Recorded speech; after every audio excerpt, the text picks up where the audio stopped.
ओम शांति। अॼु जी मुंहिंजी तारीख़ आहे 17/12/2025। अॼु मिठा मिठा बाप दादा चवनि था, मीठे मीठे ॿार तव्हांखे मनसा वाचा कर्मणा ॾाढो ॾाढो ख़ुशी में रहणो आहे।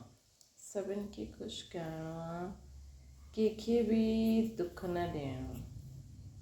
सभिनि खे ख़ुशि करिणो आहे, कंहिंखे बि दुख न ॾियणो आहे। प्रश्न: डबल अहिंसक ठहिण वारे ॿारनि खे कहिड़ो ध्यानु रखिणो?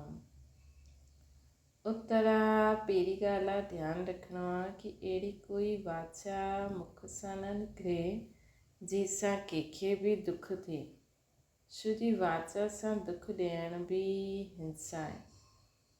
ॿियो आहे, असां देवता ठहिण वारा आहियूं, इन जे लाइ चरण ॾाढी रॉयल खपे, है न। असां देवता ठहिण वारा आहियूं, इन करे चरण ॾाढी रॉयल खपे। खान पान न ॾाढो ऊचो न नीचो हुजे। गीता: निर्बल सां लड़ाई बलवान जी। ओम शांति। मिठे मिठे सिकिलरे ॿारनि खे बाप रोज़ रोज़ पहिरियों सम्झाईंदा आहिनि, पंहिंजे खे आत्मा सम्झी वियो ऐं बाप खे यादि करो। चईंदा आहिनि न, अटेंशन प्लीज़। त बाप चईंदा आहिनि, हिकु त अटेंशन ॾियो बाप जी तरफ़। बाप केतिरो मिठो आहे। उन्हनि खे चइबो आहे प्यार जो सागर, ज्ञान जो सागर।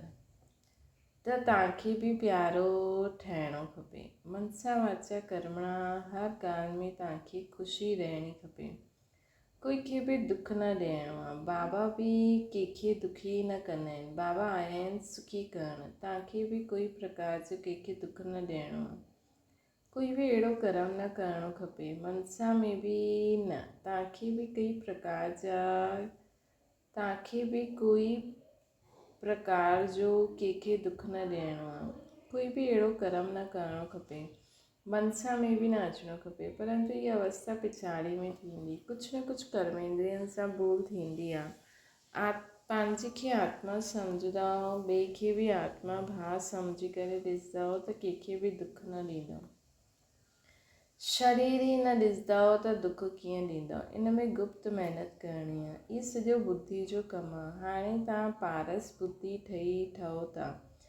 तव्हां सभु पारस बुद्धि आहियो न। तव्हां जॾहिं पारस बुद्धि हुयो त तव्हां ॾाढा सुख ॾींदा हुयो। तव्हां ई सुखधाम जा मालिक ठहिया आहियो। इहे दुखधाम आहे न, इहे त ॾाढो सिंपल आहे। उहो शांतीधाम असांजो स्वीट होम। पोइ हुतां खां पाठ वॼाइण आया आहियूं। दुख जो पाठ ॾाढो समय वॼायो। हाणे सुखधाम में हलणो आहे। हिन करे हिकु ॿ खे भाउ सम्झणो आहे। आत्मा खे दुख न ॾेई सघंदी आहे। पंहिंजे खे आत्मा सम्झी आत्मा सां ॻाल्हि करो। आत्मा ई तख़्त ते विराजमान आहे। इहे बि शिव बाबा जो रथ आहे न। ॿार चईंदा आहिनि असां शिव बाबा जे रथ खे श्रृंगारंदा आहियूं, शिव बाबा जे रथ खे खिलाईंदा आहियूं, त शिव बाबा ई यादि रहंदा आहिनि। उहा आहिनि ई कल्याणकारी बाप। शिव बाबा चईंदा आहिनि न, मां 5 तत्वनि जो बि कल्याण कंदो आहियां। हुते कोई बि चीज़ कॾहिं तकलीफ़ न ॾींदी आहे। हिते त कॾहिं तूफ़ान, कॾहिं ठंडी, कॾहिं छा थींदो रहंदो आहे। हुते त सदैव बहारी मौसम रहंदो आहे न। दुख जो नाम ई न आहे। उहा आहे ई हेवन। बाबा आया आहिनि तव्हांखे हेवन जो मालिक ठाहिणु। ऊच भॻवान आहे, ऊच बाप, ऊच सुप्रीम टीचर आहे। टीचर बि आहिनि त ज़रूरु ऊच ई ठाहींदा न बाबा। ऊच असांजा बाबा, टीचर, सतगुरु। त असांजो बाबा बि असांखे ऊच वरसो ॾींदा। टीचर बि ऊच पढ़ाई पढ़ाईंदो। सतगुरु जी ऊच मत ते हलंदासीं त ऊच कर्म कंदासीं। तव्हां इहे लक्ष्मी नारायण हुयो न। इहे सभु ॻाल्हियूं तव्हां भुलिजी विया आहियो। इहे बाबा ई वेही सम्झाईंदा आहिनि। ऋषि मुनि आदि सां बि पुछंदा हुया, तव्हां रचयिता रचना खे ॼाणंदा आहियो? त नेति चईंदा हुया। जॾहिं उन्हनि वटि ई ज्ञान न हुयो त पोइ परंपरा कीअं हली सघंदो आहे।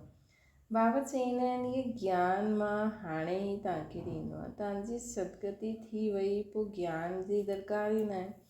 दुर्गति थींदी ई न, दुर्गति हूंदी ई न आहे सतयुग में। सतयुग खे चइबो आहे सदगति। हिते आहे ई दुर्गति, परंतु ये बि कंहिंखे पतो न आहे कि असां दुर्गति में आहियूं। बाबा जे लाइ ॻायल आहे न, लिबरेटर गाइड खिवैया। बाबा जे लाइ ॻायल आहे लिबरेटर गाइड खिवैया। बाबा असांखे दुखनि विकारनि सां लिबरेट बि कंदा आहिनि, असांखे परम धाम में वठी वञण लाइ गाइड बि कंदा आहिनि ऐं खिवैया बि आहिनि। हिन नैया, हिन विषय सागर खां पार खीर सागर सतयुग में बि वठी वेंदा आहिनि। हितां खां छुड़ाईंदा आहिनि, मथे पहुचाईंदा आहिनि ऐं सतयुग में वठी हलंदा आहिनि। विषय सागर सां सभिनि जी नैया पार कंदा आहिनि, उनखे चइबो आहे खीर सागर। विष्णु खे खीर सागर में ॾेखारींदा आहिनि। इहे सभु भक्ति मार्ग जो गायन आहे। वॾो वॾो तालाब आहे जंहिंमें विष्णु जो वॾो चित्र ॾेखारींदा आहिनि। बाबा सम्झाईंदा आहिनि, तव्हां ई सॼे विश्व ते राज्य कयो हुयो न, अनेक बार हार खाई ऐं जीत पाई। बाबा चवंदा आहिनि, काम मां शत्रु, उन ते जीत पाइण सां तव्हां जगत जी ठही वेंदव, त ख़ुशी सां ठहिणो खपे न। बल गृहस्थ व्यवहार में आयो, प्रवृत्ति मार्ग में रहो, परंतु कमल फूल समान पवित्र रहो। हाणे तव्हां काटनि खां फूल ठहो था न, सम्झ में ईंदो आहे न, इहो फॉरेस्ट ऑफ थॉर्न्स मतिलबु काटनि जो जंगल आहे। हिक ॿ खे केतिरो तंग कंदा आहिनि न, मार ॾींदा आहिनि। हिक ॿ खे केॾो तंग कंदा आहिनि, मार ॾींदा आहिनि न, मारे छॾींदा आहिनि। बाबा मिठे मिठे ॿारनि खे चवंदा आहिनि, तव्हां सभिनि जी हाणे वानप्रस्थ अवस्था आहे, नंढे वॾे सभिनि जी वानप्रस्थ अवस्था आहे। तव्हां वाणी सां परे वञण लाइ पढ़ंदा आहियो। तव्हांखे हाणे सतगुरु मिलियो आहे। असां वाणी सां परे वञण लाइ पढ़ंदा आहियूं। असांखे हाणे सतगुरु शिव बाबा मिलिया आहिनि, है न। उहो त वानप्रस्थ में तव्हांखे वठी ई वेंदा। इहा यूनिवर्सिटी आहे न, भॻवान वाच्य आहे न। मां तव्हांखे राजयोग सिखाए करे राजाउनि जो बि राजा ठाहींदा आहिनि। जो पूज्य राजाऊं हुया उहे ई पोइ पुजारी राजाऊं ठहींदा आहिनि। त बाबा चवंदा आहिनि, ॿार सुठी रीति पुरुषार्थ करो। बाबा चवंदा आहिनि, सुठी रीति पुरुषार्थ करो, दैवी गुण धारण करो। सुठी रीति पुरुषार्थ करो, दैवी गुण धारण करो।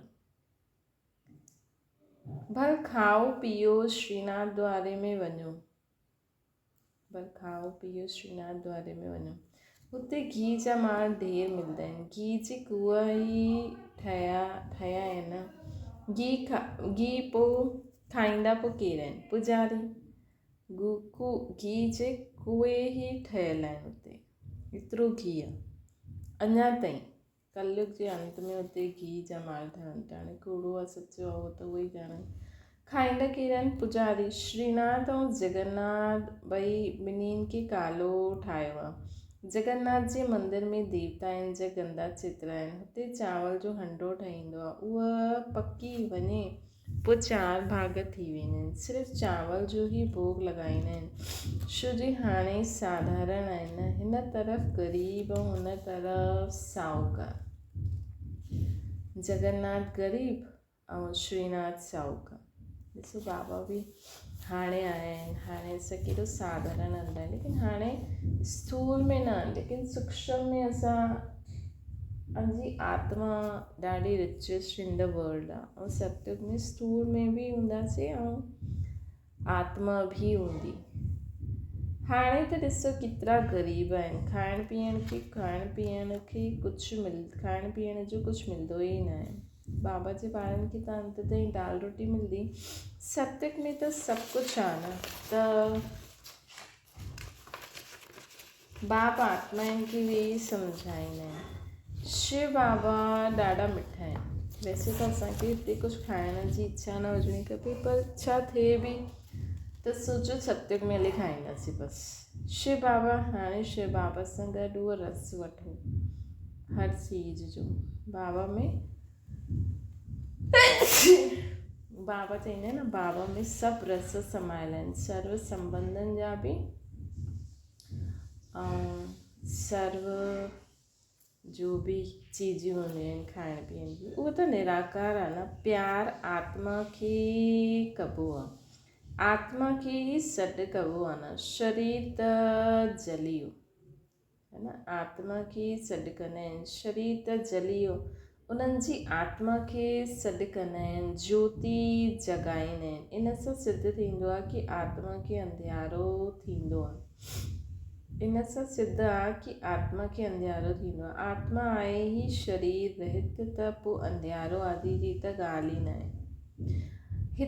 हुते इहे सभु ॻाल्हियूं न थींदियूं, इहे सभु भक्ति मार्ग आहे। बाबा केतिरो सुठी रीति सम्झाईंदा आहिनि, ज्ञान ॾाढो मिठो आहे, इन में अखियूं खोले करे ॿुधणो हूंदो आहे। बाबा खे त ॾिसंदव न, तव्हां ॼाणंदा आहियो शिव बाबा हिते विराजमान आहे, त अखियूं खोले करे वेहणो खपे न। बेहद जो बाबा खे ॾिसणो खपे। अॻियां ॿार बाबा खे ॾिसण सां ई ध्यान में हली वेंदा हुया, ध्यान में हली वेंदा हुया, आपस में बि वेही ध्यान में हली वेंदा हुया, अखियूं बंदि ऐं दौड़ंदा रहंदा हुया। कमाल त हुई न। बाबा सम्झाईंदा रहंदा आहिनि, हिक ॿ खे ॾिसंदा आहियो त ईअं सम्झो असां भाई सां ॻाल्हायूं था, भाई खे सम्झाईंदा आहियूं। तव्हां बेहद जे बाप जी राय न मञंदव, तव्हां इहे अंतिम जन्म पवित्र न रहंदव, त पवित्र दुनिया जा मालिक ठही वेंदव, है न। तव्हां अंतिम जन्म पवित्र रहंदव त पवित्र दुनिया जा मालिक ठहींदव। बाबा ॾाढनि खे सम्झाईंदा आहिनि, कोई त फट सां चई ॾींदा आहिनि, बाबा असां ज़रूरु पवित्र रहंदासीं। पवित्र रहण त सुठो आहे न। कुमारी पवित्र आहे त सभु उन्हनि खे मथो टेकंदी आहे, शादी कंदी आहे त पुजारी थी वेंदी आहे, सभिनि खे मथो टेकणो पवंदो आहे। त प्योरिटी त सुठी आहे, प्योरिटी आहे त पीस प्रॉस्पेरिटी आहे, सॼो मदार पवित्रता ते आहे न। सॾु बि कंदा आहिनि, हे पतित पावन अचो, पतित दुनिया में रावण हूंदो ई न आहे, सॉरी पावन दुनिया में रावण हूंदो न आहे। बाबा चवनि था पावन दुनिया में रावण हूंदो ई न आहे, पतित दुनिया में त रावण आहे, तॾहिं त पतित थींदा आहिनि न।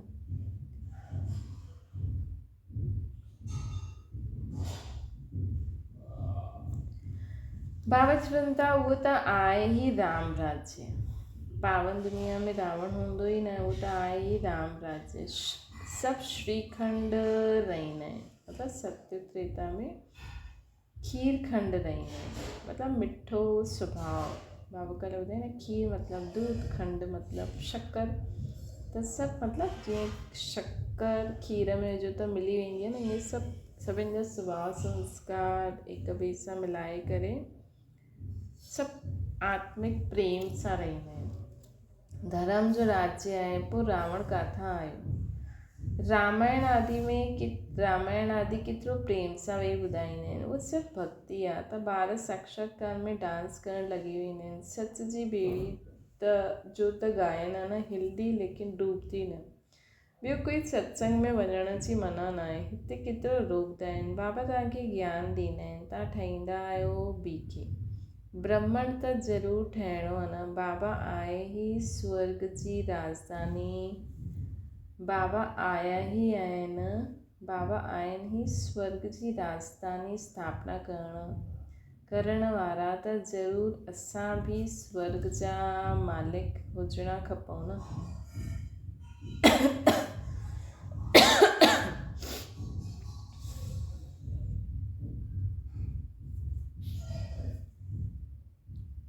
ब्राह्मण त ज़रूरु ठहिणो आहे। बाबा आया ई आहिनि स्वर्ग जी राजधानी स्थापना करणु, त ज़रूरु असां बि स्वर्ग जा मालिक हुजणा खपऊं न। असां हुते नर्क में छो पऊं? हाणे सम्झ में ईंदो आहे कि अॻियां असां बि पुजारी हुयासीं, हाणे त पूज्य ठहींदा आहिनि 21 जन्मनि जे लाइ।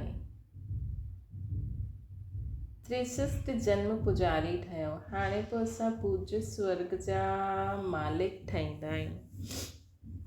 इहा नर सां नारायण ठहिण जी नॉलेज आहे न। भॻवान मां चयो मां तव्हांखे राजाउनि जो बि राजा ठाहींदो आहे। पतित राजाऊं पावन राजाउनि खे नमन वंदन कंदा आहिनि। मतिलबु असांजी जॾहिं पतित राजा रानी ठहींदासीं त असांजी पंहिंजी मूर्तियुनि खे नमन कंदासीं।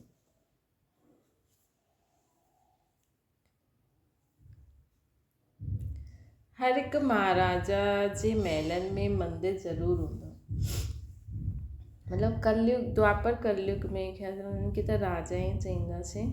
उहो थी राधे कृष्ण जो या लक्ष्मी नारायण जो व राम सीता जो। सो जो असां ई पंहिंजी मूर्तियुनि जी पूजा कंदासीं।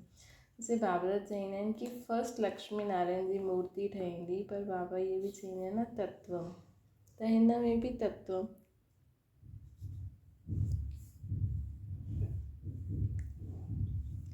अॼुकल्ह त गणेश हनुमान आदि जा बि मंदिर ठाहींदा रहंदा आहिनि। भक्ति मार्ग में केतिरी अंधश्रद्धा आहे न। हाणे त सम्झंदा आहियूं बराबरि असां राजा ई कई पोइ वामार्ग में किरंदा आहियूं। हाणे बाबा सम्झाईंदा आहिनि तव्हांजो अंतिम जन्म मिठे मिठे ॿार पहिरियों त स्वर्ग में हुयो, पोइ उतरदे उतरदे पट ते अची करे पिया आहियो। तव्हां चईंदा असां ॾाढा ऊच हुयासीं, पोइ बाब असांखे ऊच चढ़ाईंदा आहिनि। असां हर 5000 वर्ष पोइ पढ़ंदा ई ईंदा आहियूं। हिन खे चइबो आहे वर्ल्ड जी हिस्ट्री जोग्राफी रिपीट थींदी आहे। जीअं असां चईंदा आहियूं न कि वरी 5000 साल पोइ उहो ई ॾींहं ईंदा अगरि कोई कंहिंखे यादि कंदा आहिनि। त ईअं मतिलबु हर आत्मा हिक ॿिए सां पाठ वॼाईंदी आहे, त ओड़ो समय 5000 साल पोइ वरी ईंदो। त असां बि हाणे बाबा सां पढ़ूं था, पोइ वरी 5000 साल पोइ वरी पढ़ंदासीं। बाबा चईंदा आहिनि मां तव्हां ॿारनि खे विश्व जो मालिक ठाहींदो आहे। मतिलबु वैसे बि कोई शरीर छॾंदो आहे त सोचंदो आहे न अलाए काॾे हो मथे हली वियो, अलाए काॾे हो, माण्हू सोचंदा आहिनि न। त हाणे बाबा बि असां सां गॾु आहिनि, असांखे पढ़ाइनि था। पोइ बाबा त असांखे पतो आहे बाबा मथे हली वेंदा, है न। त ईअं पोइ माण्हू अॻियां निकिरंदो आहे, त ईअं ई असां बि अॻियां निकिरंदासीं। बाबा चईंदा आहिनि मां तव्हां ॿारनि खे विश्व जो मालिक ठाहींदो आहियां, सॼे विश्व में तव्हांजो राज्य हूंदो। गीत में बि आहे न, बाबा तव्हां अहिड़ो राज्य ॾींदा आहियो, बाबा तव्हां अहिड़ो राज्य ॾींदा आहियो जो कोई असांखां छीने न सघे। हाणे त केतिरी पार्टीशन आहे न, हाणे त केॾी पार्टीशन आहे। पाणी जे मथां ज़मीन जे मथां झगड़ो हलंदो रहंदो आहे। पंहिंजी पंहिंजी प्रांत जी संभाल कंदा रहंदा आहिनि। न करे त छोकिरा माण्हू मतिलबु ॿार जेका आहिनि पथर मारणु लॻी वञनि। हिन करे सभिनि खे पंहिंजी संभाल करणी हूंदी आहे। उहे माण्हू सम्झंदा आहिनि इहे नौजवान पहलवान ठही भारत जी रक्षा कंदा, सो पहलवानी हाणे दिखलाईंदा रहंदा आहिनि। दुनिया जी हालत ॾिसो कहिड़ी आहे, रावण राज्य आहे न, है न। ऐं बाबा असांखे मतिलबु विश्व जा महाराजा महारानी कीअं ठाहींदासीं, मतिलबु चईंदा न सभु विश्व जा मालिक ठहूं था। त मतिलबु असां जेतिरी शक्ति बाबा खां हाणे वठी करे जेतिरो हिन दुनिया में जेका बि विकार बुराई बुरा स्वभाव संस्कार आहिनि ॻाल्हियुनि ते विजय पाईंदासीं बाबा खे यादि करे, है न। हिन करे बाबा चईंदा आहिनि न पूरे विश्व खे सकाश ॾियो, सभिनि आत्माउनि खे, योनियुनि खे, प्रकृति खे, ग्रहनि खे, सभिनि खे लाइट माइंड ॾियो। पोइ असां जेतिरो बाबा खे यादि करे सभिनि खे लाइट माइंड ॾेई सघंदासीं, उन हिसाब सां असां विश्व जा मालिक ठहींदासीं। मतिलबु ओतिरी असांजी आत्मा मां किरनियूं पूरे विश्व में फैलंदियूं। उन अनुसार असां जॾहिं राज्य कंदासीं त उन अनुसार दुनिया जो वायुमंडल हूंदो। बाबा चईंदा आहिनि इहा आहे आसुरी संप्रदाय, तव्हां हाणे दैवी संप्रदाय ठाहो था। देवताऊं असुरनि जी पोइ लड़ाई कीअं थींदी, छोकी असां त दैवी संप्रदाय ठहूं था त तव्हां त डबल अहिंसक ठहींदा आहियो। उहे आहिनि डबल हिंसक। त तव्हां डबल अहिंसक ठहींदा आहियो, उहे आहिनि डबल हिंसक।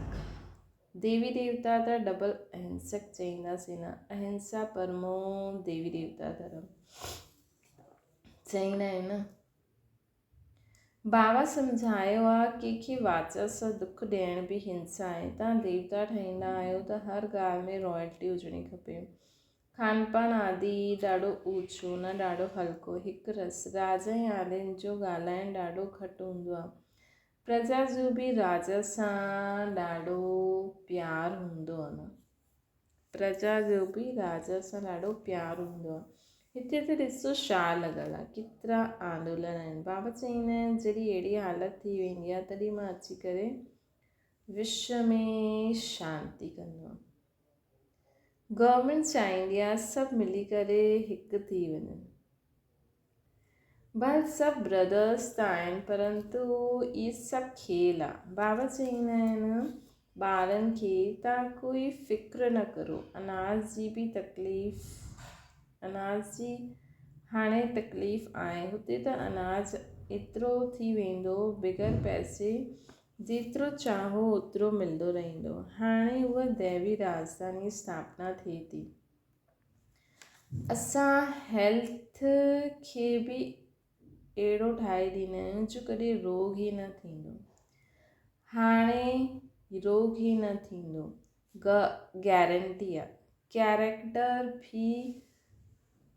कैरेक्टर बि असां हिन देवी देवता जहिड़ा ठाहींदा आहियूं। जीअं जीअं मिनिस्टर हूंदो ईअं हुननि खे सम्झाए सघंदा आहियूं। मतिलबु ॾिसो ज्ञान त ॾाढो विस्तार आहे, लेकिन अगरि तव्हांजे साम्हूं कोई डॉक्टर अची वञे, कोई टीचर अची वञे त हुनखे कीअं सम्झाईंदा। कोई मिनिस्टर अची वञे त हुन फील्ड जे जेकी छोजी उन्हनि जे दिमाग़ में उन जे अनुसार असां ॻाल्हियूं फिट करे सघंदा आहियूं, है न। त जहिड़ो मिनिस्टर त अहिड़ो उन्हनि खे सम्झाए सघंदा, युक्ति सां सम्झाइणो खपे। ओपिनियन में ॾाढो सुठो लिखंदा आहिनि, परंतु अरे तव्हां बि त सम्झो न। मतिलबु वॾा माण्हू अची करे सम्झी करे ओपिनियन में लिखंदा आहिनि त भले ख़ुदि न ॿुधनि, लेकिन सोचंदा आहिनि की हा इहा नॉलेज सभिनि जे लाइ ॾाढी सुठी आहे। अरे तव्हां बि त सम्झो। त चईंदा फुर्सत न आहे। तव्हां वॾा माण्हू कुझु आवाज़ु कंदव त ग़रीबनि जो बि भलो थींदो न। बाप सम्झाईंदा आहिनि हाणे सभिनि जे सिर ते काल बीठो आहे। बाप सम्झाईंदा आहिनि हाणे सभिनि जे सिर ते काल बीठो आहे। अॼुकल्ह कंदे कंदे काल खाई वेंदो, तव्हां कुंभकर्ण मिसल थी वेंदा। बाबा खे सम्झाइणो, ॿारनि खे सम्झाइण में ॾाढो मज़ो बि ईंदो आहे। बाबा ई इहे चित्र आदि ठाराया आहिनि, दादा खे थोरी इहो ज्ञान हुयो। तव्हांखे वरसो लौकिक या पालौकिक बाप सां मिलंदो आहे, अलौकिक बाप सां वरसो न मिलंदो आहे। इहे त दलाल आहे न, इन्हनि खे वरसो न आहे। प्रजापिता ब्रह्मा खे यादि न करिणो आहे। मूंखां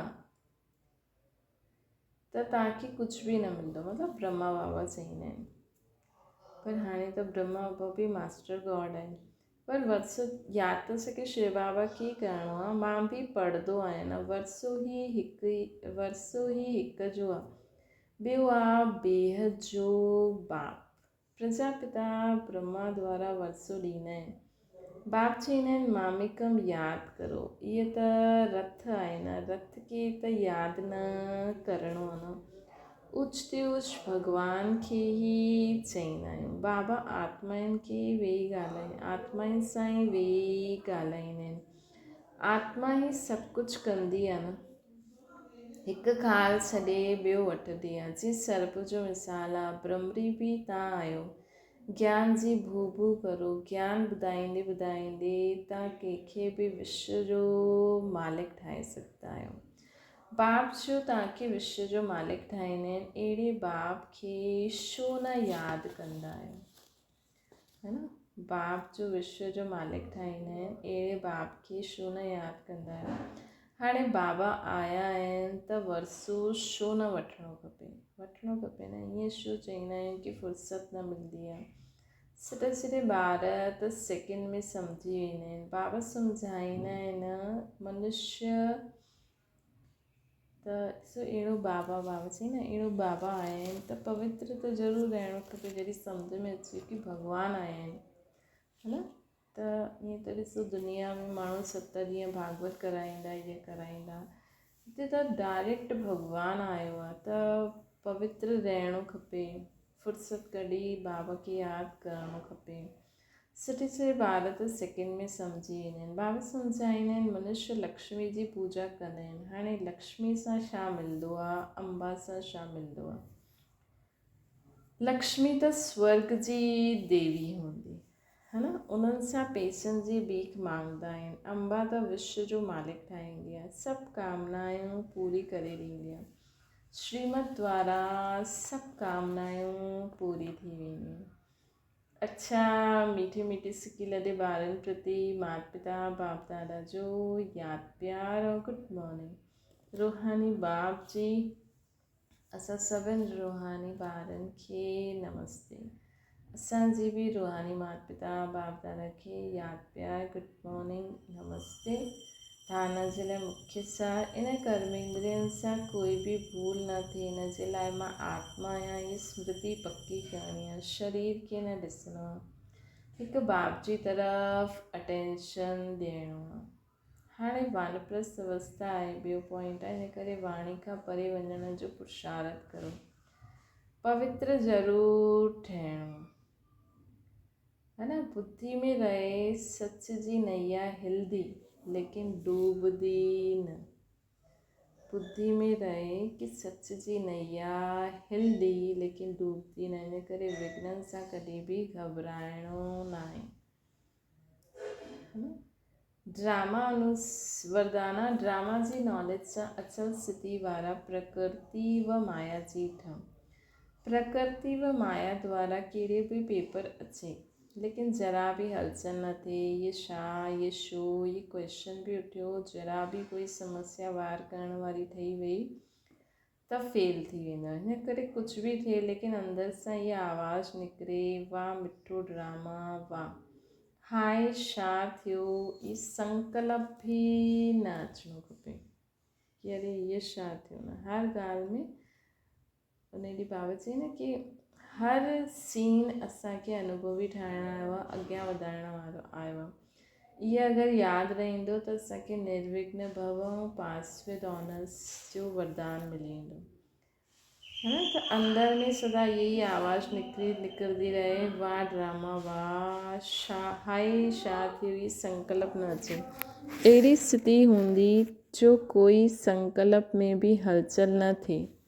अहिड़ी स्थिति हुजे जो कोई संकल्प में बि हलचल न थिए, सदा अचल अडोल स्थिति रहे, सदा अचल अडोल स्थिति रहे, तॾहिं प्रकृति जीत माया जीत जो वरदान प्राप्त थी वेंदो।